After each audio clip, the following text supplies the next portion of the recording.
બપોરે 1 વાગ્યાની આસપાસ જે આગની ઘટના બનેલી ત્યારે પણ તમે મુલાકાત લીધી, અત્યારે 5 કલાક બાદ પણ તમે મુલાકાત લેવા આવ્યો છો, શું કહેશો, શું પરિસ્થિતિ છે હાલમાં?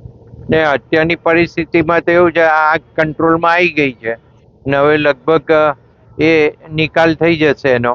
પણ હું તો ખાસ કરીને જેને ઘર આમાં સળગી ગયા અને એને નુકસાન થયું છે એનો ક્યાસ મેળવવા માટે આવ્યો હતો, અને એમાં સાથે અમારા ડેપ્યુટી કમિશનર ઉદડ પણ હાજર છે, ફાયર બ્રિગેડનો સ્ટાફ છે, પોલીસ છે. એટલે 4 અને આગળ 3 એમ 7 મકાનો લગભગ આમાં ડેમેજ થયા છે. એમાં આગળના 3 મકાનો તો કમ્પ્લીટ ડેમેજ થઈ ગયા છે અને પાછળના 4 બી એ જ રીતના એને વધારે પડતું નુકસાન થયું છે. એટલે હવે એની આગળની કામગીરી ડેપ્યુટી કમિશનર દ્વારા શરૂ કરશે સર્વેની, અને સર્વેની ટીમ આખી તપાસ કરી અને કેટલી નુકસાની છે, શું છે અને કેવી રીતના રાહત અપાય એની અમે ચર્ચા કરી કે નવા મકાનો જો પીએમ આવાસ યોજનામાં એમને આગળનો જે ભાગ છે એ પોતાની માલિકીની જમીન છે, એટલે કદાચ એ પીએમ આવાસ યોજનામાં આપી શકાય, તો એ માટેની મેં રજૂઆત ડેપ્યુટી કમિશનરને કરી છે. અને પાછળના મસ્જિદનો ભાગ છે, એટલે મસ્જિદની જો પરમિશન મળે ને એમાં થઈ શકતું હોય પીએમ આવાસ યોજનામાં, તો એ પણ આપણે કહ્યું છે કે એમને પણ કરી આપવા જોઈએ. એટલે આ જે કંઈ જેને નુકસાન થયું છે એ નુકસાનનું વળતર મળે અને નવા આવાસ મળતા હોય એમને તો વહેલી તકે આપણે એનો પ્રોસિજર કરીએ એની સૂચનાઓ બધાને આપી. અત્યારે હાલમાં જે પરિસ્થિતિ સર્જાઈ છે કે મકાન વિહોણા થઈ ગયા, એ લોકોને રહેવા ખાવા પીવાની કોઈ વ્યવસ્થા કરવામાં આવી?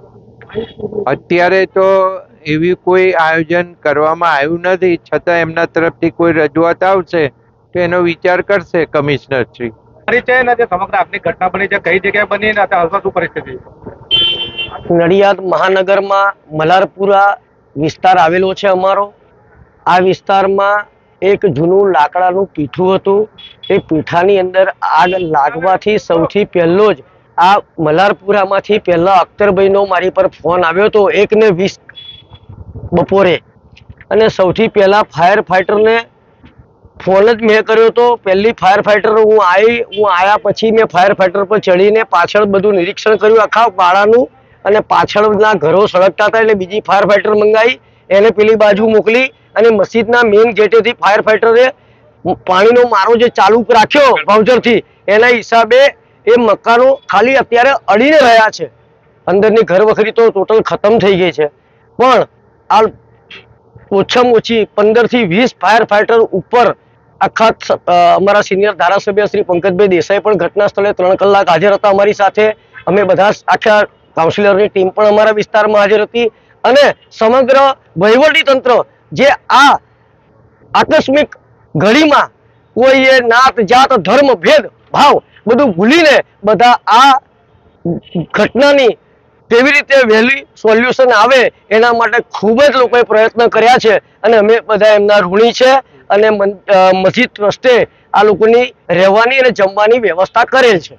My school is one such future-ready school where I understand each and every concept taught in the class and don't rote learn, where teachers don't just use books and blackboard to teach but use new ways of teaching and learning like audiovisual learning, activity-based learning and group activities, which enhances my conceptual understanding. My school also teaches coding, which is an important 21st century skill.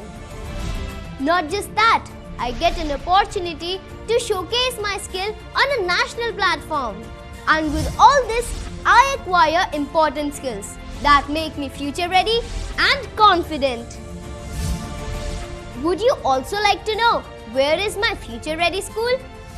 Visit now and see for yourself.